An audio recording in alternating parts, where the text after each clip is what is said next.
that.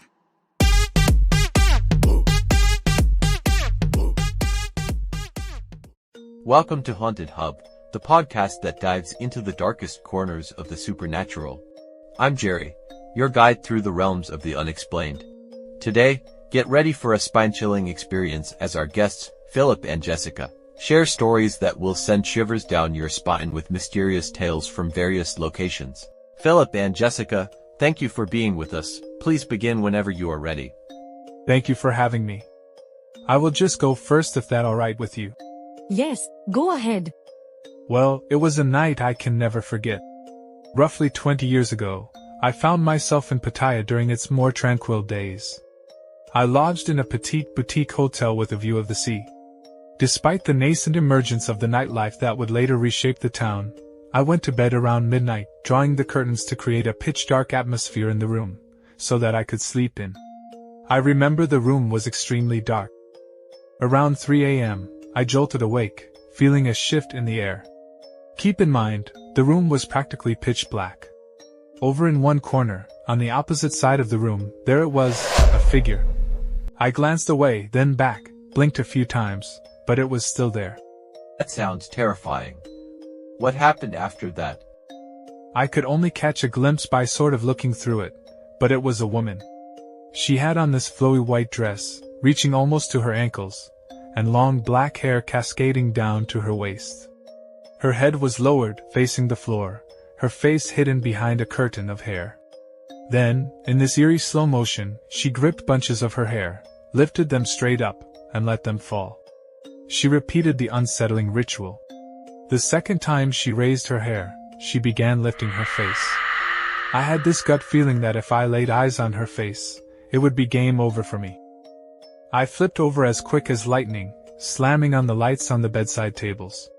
When the room brightened up, oof, she was gone. I laid there, gasping for air, more scared than I've ever been, no kidding. I stayed put, wide awake, until the sun finally showed up.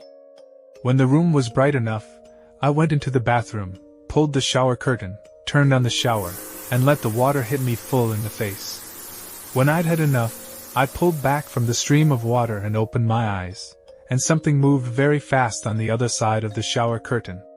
I left the water running, grabbed a towel, wrapped it around me, and ran all the way to the lobby, where I demanded, and got, a new room, as far as possible from the old one. What did you do with your stuff in that room? Later that day, I went back with a maid to grab my stuff. No way I was stepping foot in there solo. The maid confirmed that others had seen that woman in the room before.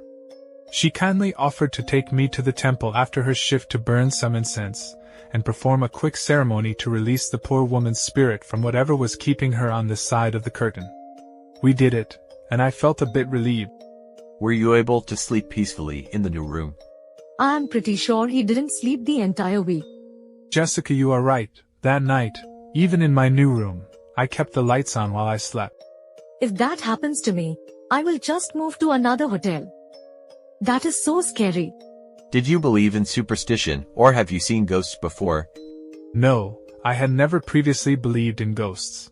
It's truly a chilling tale, Philip. Thank you for sharing such a personal and spine-tingling experience in Pattaya with us. Moving on to Jessica, what story do you have to share with us today? Yes, Jessica, spill the details on your story. We're all ears. Jessica, take it away. Thanks, Jerry. So I was around 21, and my first car was on its last legs. My then boyfriend and I decided to go car shopping. I wasn't looking for anything fancy, just something cheap and reliable. We stumbled upon a small used car dealership in the neighboring town. I explained my criteria to the guy, and he presented a few options. The first one was a 2-door black Toyota. My boyfriend was excited and pushed for a test drive, though I felt a strange unease about it. Despite my reservations, we hopped in, me in the driver's seat, boyfriend in the back, and the car guy up front. As we hit the road, I noticed there was no stereo. The car guy explained it away as a deal to make it more affordable. My boyfriend saw potential in that, planning to install a great sound system.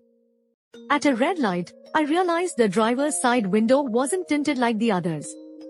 Suddenly, I was hit with an excruciating headache, and the urge to vomit overwhelmed me. I needed to get out, fast. Making an illegal U-turn at the light, I sped back to the dealership. I didn't even turn off the car before I was trying to get out. That looked terrible. As soon as I stepped out, I felt instantly better. The two men were already talking about a deal. My boyfriend was sold on the car and the price. I, however, vehemently declared, no. I am not buying that car. Geez, what did the dealer say? I confronted the car guy about the unusually low price, demanding to know its history. He hesitantly admitted that the previous owner, a 17-year-old, had been carjacked. Shot through the driver's window, they pulled his body out, stealing the stereo and speakers. I hope you did not buy that car. Of course not. I did not buy that car.